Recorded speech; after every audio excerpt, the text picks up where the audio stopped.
교집합이 최대가 되려면 어떻게 돼야 될까? 만약에 이 넓이가 이 원소의 개수와 비례한다고 했을 때 여기가 커지려면 이 b가 점점 이렇게 들어가면 되겠지? 당연하지? 그럼 이번엔 최소일 때는 원소 개수 간의 관계. 예를 하나 들어볼게. 전체 집합 U가 있어. 그것에 부분 집합 A, B가 있는데 전체 집합의 원소의 개수는 25개고 집합 A의 원소의 개수는 18개. 그리고 집합 B의 원소의 개수는 12개래. 이때 A교 B의 원소의 개수의 최대값과 최소값은 하고 물었어. 그러면 어떻게 생각해야 될까? 일단 시각적으로 벤 다이어그램을 그려보자. 전체 집합이 이렇게 있고 집합 AB가 이렇게 있는데 교집합이 최대가 되려면 어떻게 돼야 될까? 여기가 커져야 된다는 얘기겠지? 그러면 만약에 이 넓이가 이 원소의 개수와 비례한다고 했을 때 이런 식으로 표현을 할 수 있을 것 같고 여기가 커지려면 이 B가 점점 이렇게 들어가면 되겠지? 그래서 B가 A에 완전히 속했을 때가 교집합이 최대일 때야. 당연하지? 그래서 A교 B의 최대값은 얼마? 12라고 할 수 있겠네. B의 원소의 개수와 같다라는 거지. 그러면 이번에 최소일 때는 그러면 이 녀석이 이렇게 나와서 여기 A교 B가 작아져야 돼. 그런데 A의 원소의 개수와 B의 원소의 개수를 합치면 몇 개야? 30개다. 그치? 근데 전체 집합의 원소의 개수가 25개니까 이 A, B가 완전히 따로 분리되지는 못합니다. 그래서 최대한 분리가 되어서 여기가 제일 작아질 때 이때를 생각해 볼 수 있는데 그때는 다시 말하면 A, B가 전체 집합을 꽉 채우게 돼서 여기 AB 바깥 부분이 공집합이 됐을 때야. 이때 A교 B의 최소값을 얘기할 수 있겠지. 그러면 이걸 식으로 표현하면 전체 집합이 A 합 B고 이것은 포함 배제 원리에 의해서 NA 더하기 MB 빼기 NA 교 B라고 쓸 수 있겠지. 계산을 해보면 여기가 25는 NA가 얼마야? 18, MB는 12, NA 교 B는 우리가 구해야 될 값 따라서 NA 교 B는 얼마? 여기가 30이니까 5가 나오네. 그래서 최소값은 얼마다? 5다. 이렇게 구할 수 있는데 이렇게 직관적으로 상상하는 게 굉장히 중요하거든. 그런데 이런 상상을 바탕으로 쌤이 원소 개수 간의 관계를 식으로 정리를 해볼게. 두 집합이 있다고 해보자. 그러면 쌤이 비교해 볼 거는 교집합의 원소의 개수와 각 부집합의 원소의 개수의 최소값 그리고 최대값 그리고 합집합의 원소의 개수와 전체 집합의 원소의 개수. 당연히 교집합의 원소의 개수가 제일 작겠지. 이거보다 각각의 원소의 개수의 최소값이 더 클 거야. 왜냐하면 얘는 여기 안에 포함이 되잖아. 그러니까 이 부분은 이 녀석이나 이 녀석에 포함되기 때문에 그 최소값을 넘지 못해. 그래서 이렇게 부등호로 적을 수 있고 당연히 둘 중의 최소값과 둘 중의 최대값은 누가 더 커? 최대값이 더 클 거야.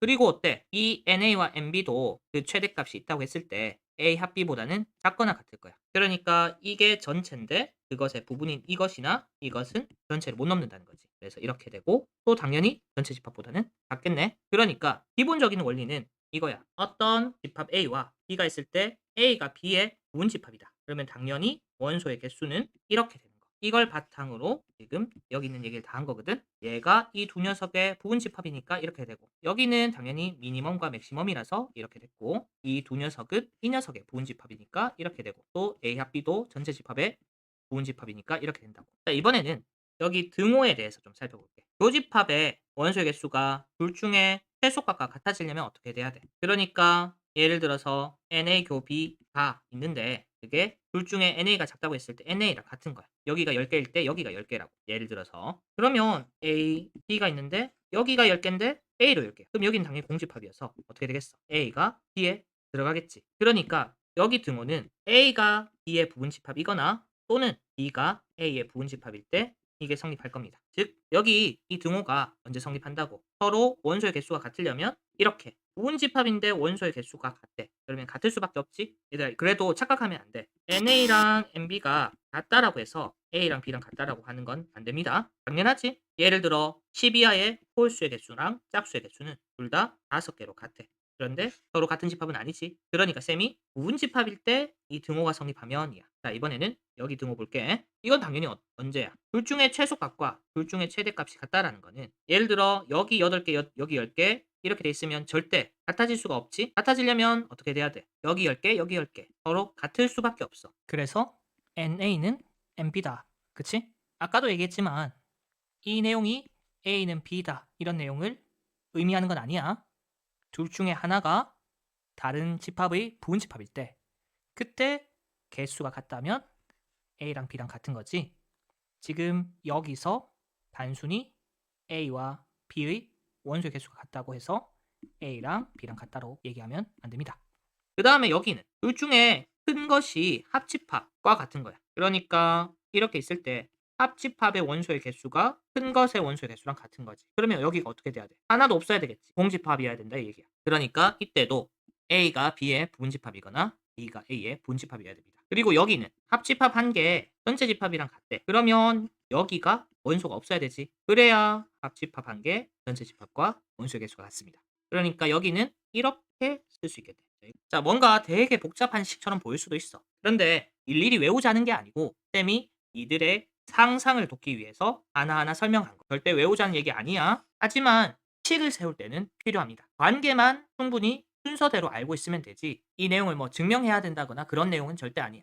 자, 그래서 방금 한 내용을 바탕으로 이렇게도 풀어볼게. 우리는 교집합의 원소의 개수를 구해야 되잖아. 그러면 이 녀석은 어떤 시간에 포함되어 있어? 포함 배제 원리에 의해서 이 시간에 포함되어 있다. 그치? A의 원소의 개수는 18개고 B의 원소의 개수는 12개고 해서 이렇게 쓸 수 있는데 얘 봐봐. A 합 B의 원소의 개수는 최대 몇 개고 최소 몇 개일까? A 합 B는 아무리 작아져도 둘 중에 큰 것보다 작아질 수는 없지. 그래서 18개 이상이어야 되고 아무리 커져도 전체 집합의 원소의 개수인 25보다는 커질 수 없어. 그래서 식을 세우면 이런 식으로 쓸 수 있겠지. 그래서 식을 좀 정리를 하면 30을 먼저 이항시키고 양변에 마이너스를 곱하자. 그러면 어때? 최소값이 5이고 최대값이 11로 위의 결과와 똑같이 나오네. 자, 이번에는 우리가 솔루션 1에서 벤 다이어그램으로 상상을 해봤고 솔루션 2에서 포함 배제 원리와 원소 개수 간의 관계를 이용해서 풀어봤는데 마지막으로 분할적으로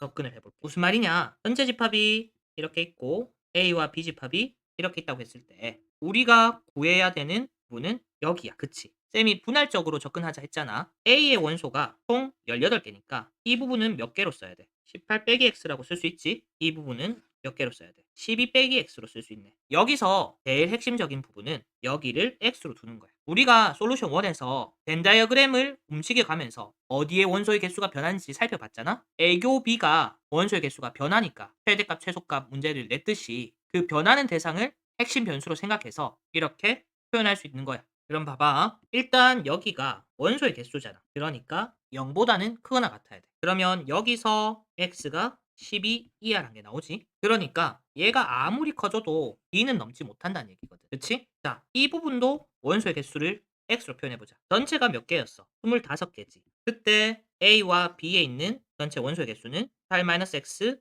더하기 x 더하기 12-x야. 그러니까 30 x겠네. 이것도 어때? 0보단 작아질 수 없어. 그래서 x 빼기 5가 0 이상이 되어서 x는 5 이상이 나옵니다. 답은 5 이상 12 이하가 나오네. 그러니까 분할적으로 접근한다는 것은 각각의 영역에 대하여 변수로 표현해서 그것들이 음수가 되지 못함을 이용을 하면 이 x의 범위가 나온다는 거야. 그리고 여기가 0일 때는 어떤 상황이야? 얘네들이 꽉 채운 상황이지.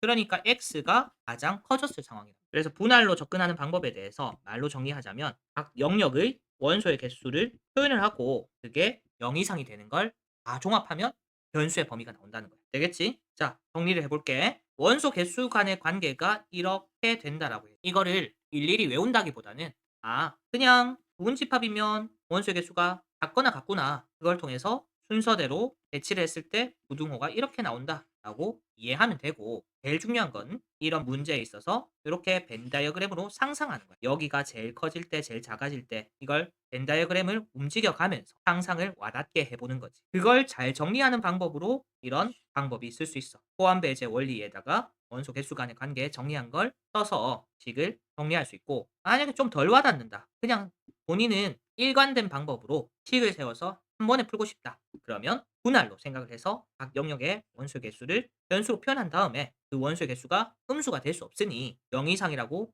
두고 부등식을 종합하면 된다고. 되겠지? 지금까지 원소 개수 간의 관계에 대해서 얘기했습니다.